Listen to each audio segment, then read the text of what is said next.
Well, welcome back everyone. You join me on an absolutely stunning day here in Barry. Now we're doing another catch and cook today, and this one is all about a fish that I think is, I got literally bottom both our rods. So let's get on with it because I want to reel in these rods because one of them is quite slack and the other one's rattling away. But it's all about the pouting today. Now the pouting are traditionally looked at as a pest fish and a bait fish. They're not even really thought of for the table, but with cod being the class of fish it is for the table, there's very little difference between cod and pouting flesh wise for cooking, and I love eating them when they're like, at the minute there's a lot of them around, which is good to see, and a lot of big ones. So so my plan today is to catch a nice chunky pouting, fillet them up and fry them. So I've come to Knap Point, which is typically a good venue for this kind of fishing with small hooks. I'm just fishing through flappers with pop-ups and little size 2 circles. So I cast both my rods out. First cast, I had a pouting, which is good. So I'll give you a quick look, which is, he's in size, thankfully. There we go, there's a nice pouting. Leave him in there for a minute. And as I was reeling that in, my other rod went slack. I had a little whiting. So I've literally got a bite on both my rods. So yeah, it's going well. The session's going to plan. But yeah, just fishing with little pop-up rigs, bits of worm. Well, I got 10-pounder ragworm I picked up from Hot and Road Angling on the way here.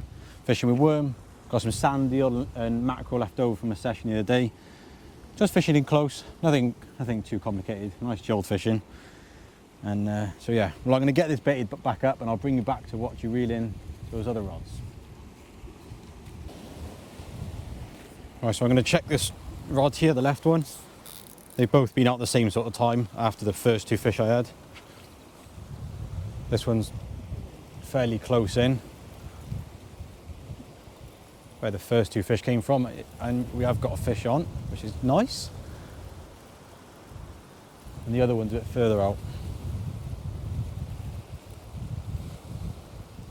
That looks like a pouting.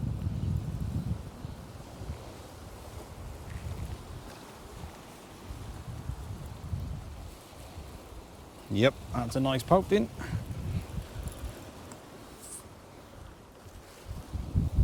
There we go. That is exactly what we come for. Nice chunky pouting. There we go. Taking on ragworm there, as you can see, on my little dongles with pop-ups. That was a nice chunky pouting. And there is some big ones around at the minute, quite a bit bigger than this. So it'd be nice to get some bigger ones, but that's 2 pouting now in there. 2 that are definitely big enough to cook up. I'm not sure what the inside pouting is, but it's really small. A lot smaller than I thought it would be. I remember, oh, almost falling there. I'm sure about 18 centimetres, which is nothing really for the size they grow to, but those do the job perfectly for what we want. So, so I'm going to quickly flick this rod back out with same rig, same baits, just in close, and then we'll have a check what's on the other rod. Right, so I checked that right hand rod after I had that pouting just then, and nothing came of it. The baits were a bit mashed up, but nothing was actually on there. So I thought I'd bring you back to talk a bit about baits and gear for pouting and where to typically target them. So rig wise, I normally just go a 3/8 flapper or 3/8 clip down depending on the distance I'm fishing at. I generally like pop-ups, and not so much necessarily for baits to stand right up, which they won't with the swell and the tide that we got around here in South Wales. Pop-ups don't really have the same effect as they would fishing, say you're fishing for bream and there's no tide. You could put a fairly big pop-up to shoot your bait right up. It's more so, oh, I got another bite. Oh man, why is it whenever I turn the camera on I get a bite? There's 3 hooks on there, we'll leave him. He's dropping right in slack though. Very slack, let's get on it. Well, I'm not sure if the camera's even in a decent spot, but it's very, very, very slack. The line was virtually on the rocks. That was too nice of a bite to leave. Yeah, we got him. Banged away a bit.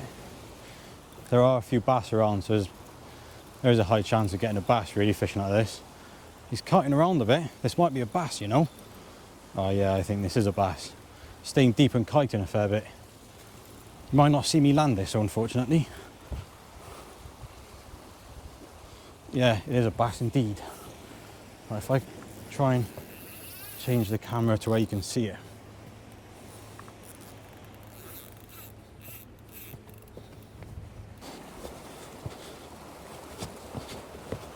I'm not sure if you can see me, hopefully you can. It's not a big bass, but I think it'd come off if I lifted it up.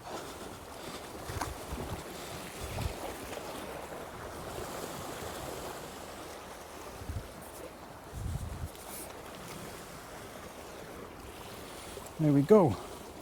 Nice schooly bass luck down here on Knap Point.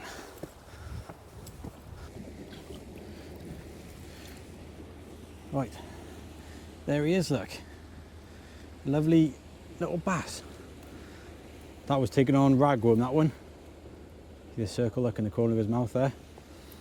And I've also got a bite of my other rod. Why is it you always get bites when you're trying to do something and talk about something? There we go. Lovely little bass. Look at the colours on that in the sun. You can see why people target these to the extent that they do. They are absolutely wicked fish to catch. And the bite was really good. The line was virtually on the floor. And as I hooked up into it, it was only about 20 yards out. It just started shooting left, and straight away I thought, it's not a pouting, it has to be a bass. And that circle that's done his job perfectly. But I got a bite on my other rod. That bass is undersized, so he's going straight back. And we'll see what is on my other rod. And hopefully we'll have some time to do the catching cook that I've sort of set out for. But I gotta be fair, I don't mind being busy catching fish. Could be a lot worse. Right, well I just got that bass in straight back. And I'll now continue with what I was going to talk about before we had that bass. Don't want to be too long because my other rod's going. And now I've got my rigs tangled. But, so, I don't know where I left off, so I'll start from the beginning. So, pouting generally, ground-wise, on the rougher ground, fairly a bit snaggy, because they do like all those corally ground with all the tube worm in, all the sort of little crustacean like your crabs, prawns, the little shellfish that you find amongst it all. So here, so we've got Fry's Point, so we're on Knap Point on the left hand side. It goes round into the old harbour and then comes on to Fry's Point. Now in between all that is just pure sand, which if I was fishing for whiting, ideally I'd probably fish in a distance, a bit of sand, eel and worm. But pouting, being the fish they are like in the rougher ground, I'm only fishing about 20-30 yards out where the rocks sort of fade away and you get a bit of broken ground in between the rocks and the sand where it's a bit rocky, bit of seaweed in amongst it, and naturally that's where the food's going to be, hence why the fish are there. So if you would have seen any of my videos fishing over the rough ground, generally you do catch a lot of pouting that way. So if I was fishing a low water, like today's a nice small tide, like sort of like land to area over the rough ground's ideal, or any of the points in Barry off the front where it's a bit rocky, it's perfect. And rig wise, depending on the distance, if I'm fishing a distance, I'll fish a 3 clip down. If I'm fishing in short like I am today, I'm going to fish flappers because there's not really any need of casting too far. Like I explained, I'm only fishing in close. Pop-ups, I prefer pop-ups for pouting because not generally to get that bait right up, but what you'll find is that it just generally puts a bit more movement in the bait and the fish just home into it better, I think. Maybe, you know, I've caught a lot of pouting without pop-ups, but if I was to choose, it would be with pop-ups. And then baits, ragworm is probably your best go-to bait. Sand eel is also an amazing bait for pouting, very underestimated. A lot of people, I mean, with the price of sand eel nowadays, it's a lot of money to spend to catch a pouting when you could stick it out for a ray. But in my head, if I'm fishing for a species, I want the best bait possible.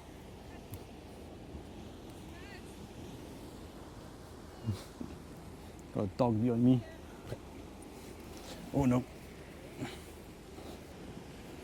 Right, well I was just interrupted by that dog then. I had to knock the camera off because it almost got knocked over by the dog, just barged down and went straight for the camera for some reason.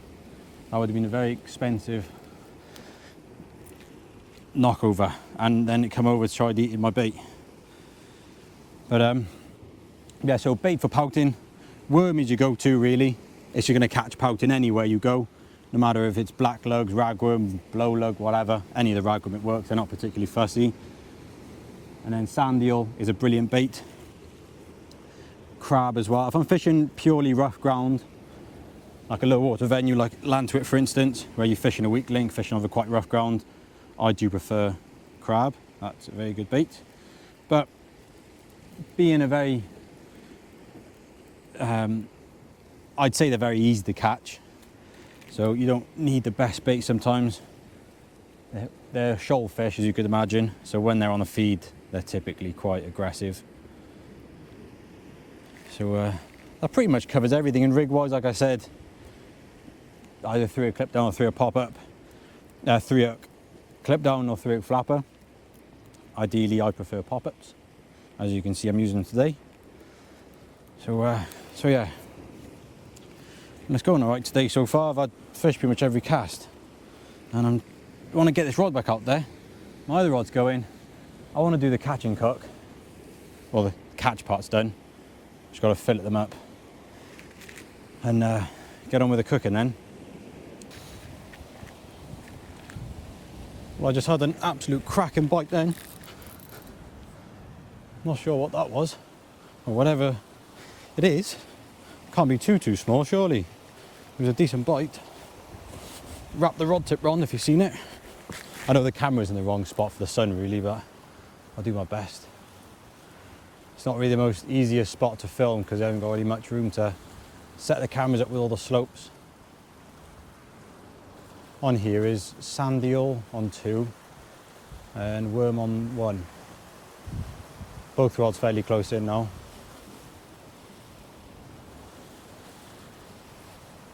Yeah, he's there, I think. Yeah, it's weak there. Don't feel as big as I thought it was going to be by the bites, but surprising how aggressive these little fish are sometimes. When you target them with the right gear, that is, anyway. It looks like we got a pouting. And a nice one as well by the looks of it, which is perfect for what we want.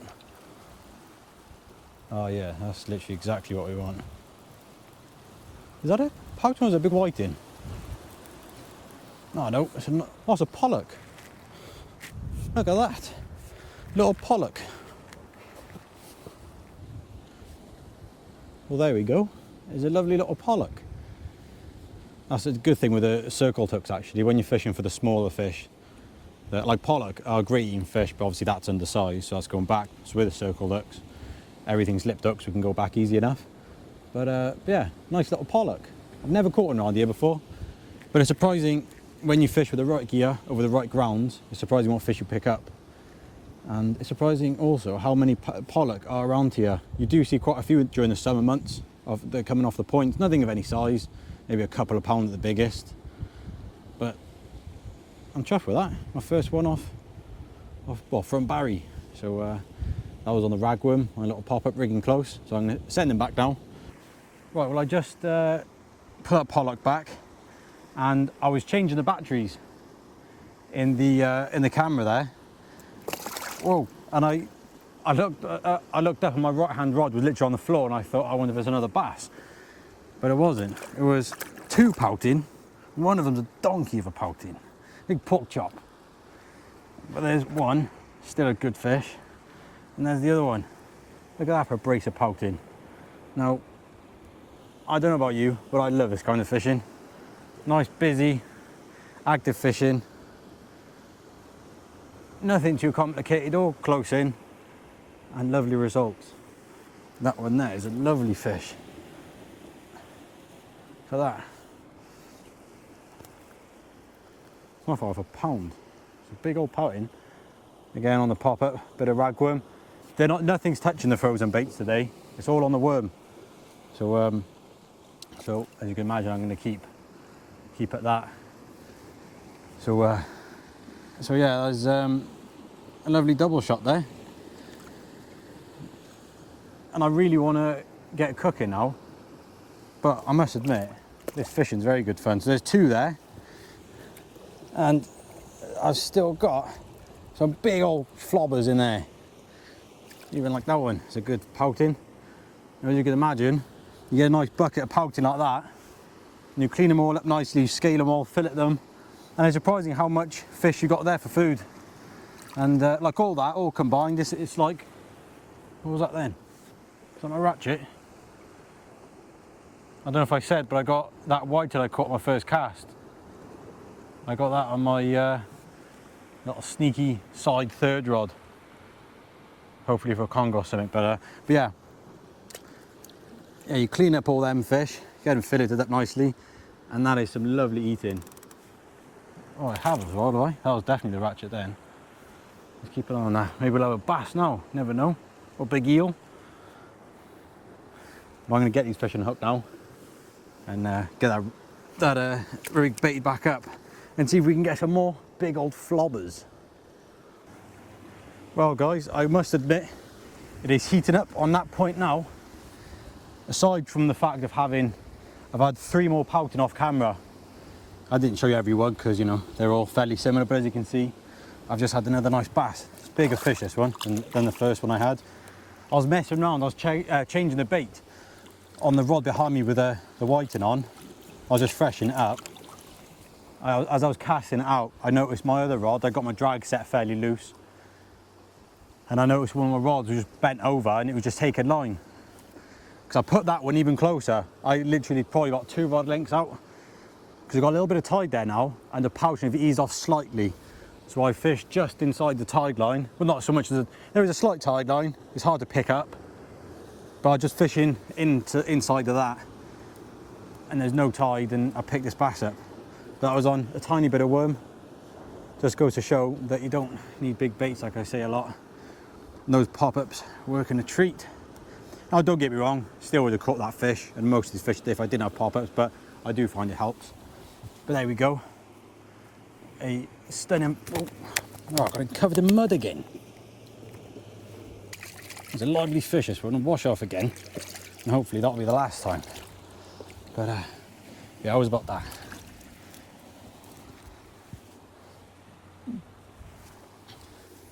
There we go. I gotta admit, I think out of all fish that you could target in South Wales, these are, well, they have to be the top of the food chain, top of the wish list of many anglers. And it's a funny one with the bass. They're made to be a tricky fish to target and catch successfully, but there's one simple thing that people make a big mistake on, they cast too far. Like this fish was 2 rod lengths out. The best way, if you want to target bass, just take a carp rod so you physically can't cast too far. And only take 3-ounce leads with you and you'll be shocked of how many bass you catch of this size and a fair bit bigger. That fish, and be careful because look, they do spike you. Got another one on that finger.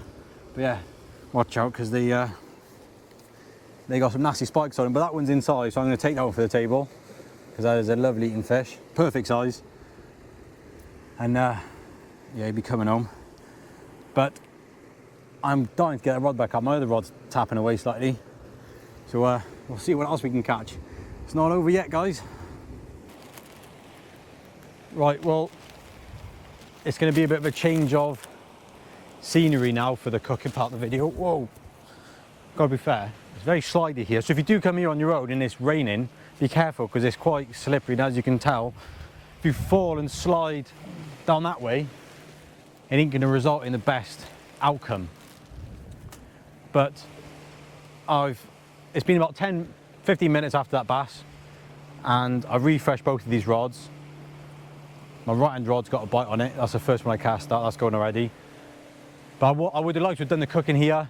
especially with the scenery. It's a lovely afternoon, but there's a lot of dog walkers about, and it's getting a bit tricky because the dogs keep coming down. And if I got the fryer set up with fish going, it's just going to draw them because of the smell of it, really. So it's going to make things difficult. I don't want to be stopping and starting. So what I'm going to do is make these my last casts, pack up my gear, head back to the car, and then I'm going to drive to my workshop, back to my workshop, and I'm going to set up there and do it in the workshop because it's just going to be easier. And I've kind of got a delivery arriving in about an hour and a half. So by the time I pack up now and get all the way back, I'm not going to be far off that anyway. So I was meant to have stopped to finish fishing a while ago, but I got to be honest, it's been such an enjoyable session, it's hard to stop. It's been a brilliant session. It just goes to show sometimes, you know, it's nice catching your bigger fish like your rays, hounds, eels, that kind of stuff. But sometimes having a couple of light rods, bits of worm, flappers, light leads, just close in fishing, it really is enjoyable. And it's surprising what you catch. Like we've had 2 bass, one undersized, one in size. What else we had? That pollock, a whiting, and I think there's about 8 pouting in there. All of them are big. They're all big old pouting, as you can see. They're all big old chunky pouting, and that's what we come for. So, so yeah, I'm gonna give these 10 minutes. But I've got a bite, like I said. So yeah, on left one now. So they both got a bite. So maybe we'll leave them out there for a few minutes. And I'll reel them in, pack up, make a move, and get on with some cooking. Well, I'm reeling in one of my last casts, a right-hand rod. We've got a double shot of small pouting. That's strange. How the pouter is just basically not even half in size, is less or more. Because they're really small, like they're ideal bait size. But yeah, that's 2 more pouting to add to the tally. A lot of small ones, ideal for some little live baits. Oh, my other rod's going, look. Let's get on that. Leave this here, that'll be right for a minute. They're only going to get put in the bait stash anyway. So we'll leave them there for the time being and see what's on the other rod. Yeah, another small one. I felt like there was another fish on there then, but it must have come off. But yeah, there's another small pouting. Or is it a whiting? Soon see. Yeah, another small pouting, that's strange. The depth of water has shallowed right off now, so perhaps that's made a difference. But there we have 3 pouting to end the session. 3 more pouting, I should say, because we've had quite a few today. It's probably about a dozen. There we go.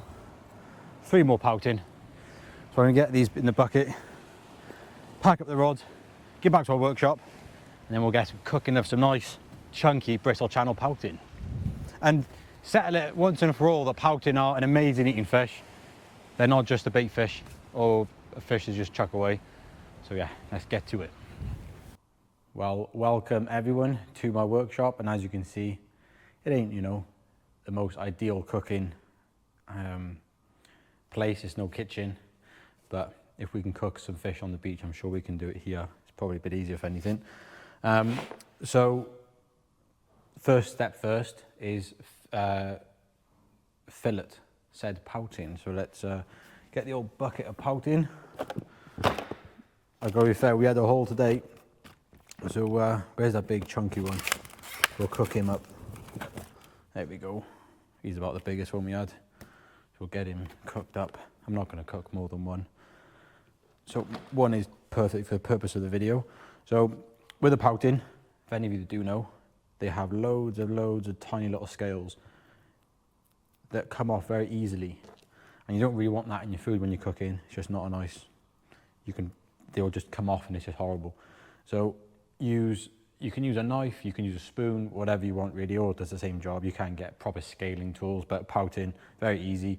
I use the back of the knife, so the blunt side of the knife, hold the head towards me, and then work up the fish, just gently rubbing it. And as you can see, the color changes. So you got no scales, move on to scales. So you want to get right up to the dorsal fins. I'm going to do it quite gently because if any of you have scaled fish before, you'll know that they flick and go everywhere.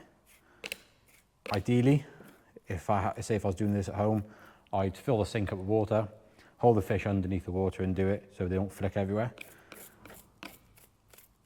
So that is pretty much scaled. Now you're wondering why I probably haven't gutted it. I don't gut fish before I fillet them because I don't keep the sort of belly part of it. There's not really anything on that to keep. So yeah, there's that pouting scaled. So I'm going to quickly wash him off now in the sink, get all the scales off, wash all the scales off the chopping board, and then get on to filleting it. We're back. The fish is cleaned. So I have, when I'm filleting a fish, I have the top of the fish, so it's back facing me, and then I get my nice sharp knife, work along the side of the fin, so I pull the pectoral out of the way, and then cut right up to the top of the head, and then a little small slit along the top of the fish, flip the knife, and just run my knife all the way down, poke it out, and then cut along the tail, and then slowly work my way down, following the rib cage, all the way down to the tail. So I got to the spine. It's quite hard to do on camera, so it's awkward for you to see, but work to your spine, and then go in on a slight angle, and then you follow the bottom part of the spine down to the tail, if you like. Don't know what the proper terminology is. I'm no, chef, but I know how to cook a pouting. And I didn't gill the pouting when I caught them, so there's a slight bit of blood in the flesh. But then instead of taking that fillet off now, I find it easier myself to just leave that fillet on, flip it over, and then do the other side. But the second fillet, I work from the tail up, because when you flip it around, I'm right-handed, so it's easier. We're going from the tail up to the head, cut down, and then get all that off. Same again, just following the spine. Right, so they are both done. So now what I do, I go up to the rib cage. If you can, I hope you can see this, but I go up to the rib cage and then cut the rib cage out and then down along the bottom of the fish. So you got your two fillets. I've actually got a plate with me today. Something I should have brought on my other ones to make things a bit easier. And then flip it over and do the same again. Oh, this knife isn't as sharp as it should be. But there we are, the other one off. And there is, as you can see, no wastage. So all the meat's off. And the reason people say the pouting are minging to eat, they're not. As you can see, the flesh there is lovely and white. There's no difference between cod. If you disagree, prove me wrong, because that, I will admit, that is amazing to eat. So, so yeah, that, if any of you don't know, if any of you aren't fishermen, that is an amazing bait. So I'm going to keep that aside. So I'm going to put that back in the bucket and use that for a conger bait.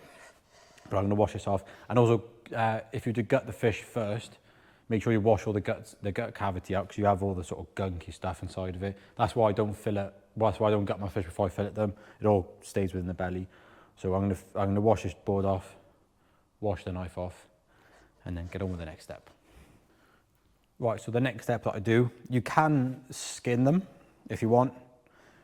I'm not going to do that for this reason, which I'll explain in a minute. But if you wanted to skin them, have the tail end of the fillet facing you, pin that down, and make sure your knife's really sharp, cut in, so you're up to the skin, lay your knife parallel with the chopping board, and really slowly run up. Hold your knife on a very slight angle, not too much because you'll cut through the skin, but running up and you'll cut all the skin off and it'd be a nice job. But for the purpose of this video, I'm not, because you'll find that pouting is a very soft flesh. So because they're just caught, they'll end up falling apart when I cook them. So I'm not going to bother for this video. What I'm going to do now is get the cooker, get this cleaned off, and then we can get on with the cooking then. I'm just going to shallow fry them in a pan with some flour. So yeah, we'll get on with that now. Right, so as you can see, the cooker's out. Put some oil in there. Don't need a crazy amount. And then what I do, I keep a little sealed little tub with some seasoned flour with some salt and pepper in. And then I'm just going to put my fillets. I got this little dry tub, And I put the fillets in there and give them a little dust off with some flour because it's much nicer. What is easier is if you had, I mean preferably a lid to this would be good, but God knows what that is. A lot of sandwich bags, put your flour in there and your fish and just shake it so it just coats it up completely and you don't end up with floury hands. But yeah, they're all done. So I'll give it a few minutes now, wait for the oil to heat up, and then we'll get cooking. All right, so the oil is really hot. If you want a little tip, you can hear it. I should be able to pick that up on the mic. The like crackling sound to it. I'm going to turn that down a bit. But if you're wondering if the oil is hot enough, just get a tiny pinch of flour and put it in, and it should like fizz on the surface. Normally, if it does that, it's ready. So this bench isn't very straight. Didn't use a level on this, did I? But anyway, let's lay these fillets in. Lay them down away from you. Shake off all the flour. Because if you have loads of flour and it all comes off, it burns quicker. So yeah, let's get these out the way. Wash that plate. And bring you back for a closer look when it starts cooking a bit more. Right, what I get in there now, just flip the one. Ideally, I should have a spatula, but I don't have one. Got pincers, probably the worst thing to use, but they are looking very nice. Give you a closer look. There we go, looking absolutely lovely. Who knew the pouting would be so nice to eat? There he is, that side's crisping up. Lovely. Well, the fish is looking done now, so we're going to take it out. And keeping that skin on it sort of holds the fish together a bit. I do normally skin the fish, but when it's so fresh like this, it ends up falling apart really easily. So that's that. Let's knock that off and get that out the way. And then give that 5 to cool down because I don't want to burn my face off, because that is going to be hot. And what I'll do, seeing as I'm at my workshop, it's basically where I spend 99.9% of my life if I'm not fishing. I'll give you a quick look if any joiners are watching or anything, or carpenters or anyone interested or anything. So get this out the way. I thought I'd give you a quick look at the workshop. So behind me there, got a bit of a bench with some tools on. One of my current jobs I'm working on, big walnut veneer wardrobe, some bench workspace over there, got my mezzanine painting room up there, some machines dotted about, a few different machines, and another floor up there, another mezzanine floor, some sheet storage, extraction units, fishing rods, if you can pick them up, loads of fishing rods there, all ready to go, ready to cause havoc on the fish scene.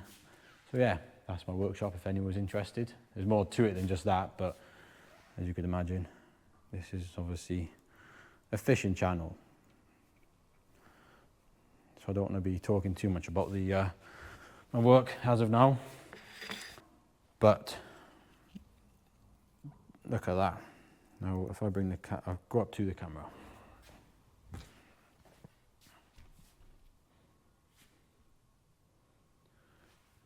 Now I have washed my hands, just in case anyone says anything. But look how that falls apart. Look how lovely and white that meat is in there. Absolutely stunning. Good old pouting. People laugh at me sometimes when I say I eat them, but that is delicious. I knew that'd be amazing before I tasted it, but I think you got the gist that don't always see pouting as a bait fish or a pest fish or a trash fish, as a lot of people see them. They are absolutely delicious. So if any of you, next time you're fishing, if any of you like eating fish and catch a decent sized pouting, do yourself a favour, do the pouting a favour. Take it home, instead of wasting it, fry it up and let me know how you like it, because I can virtually guarantee if you like eating fish, you're going to like pouting. So I think for this video, we're done. So I'm going to finish off the last bit of pouting here and probably end up doing more work because I got loads of work on at the minute. So yeah, as usual, thanks for watching and I'll see you next time.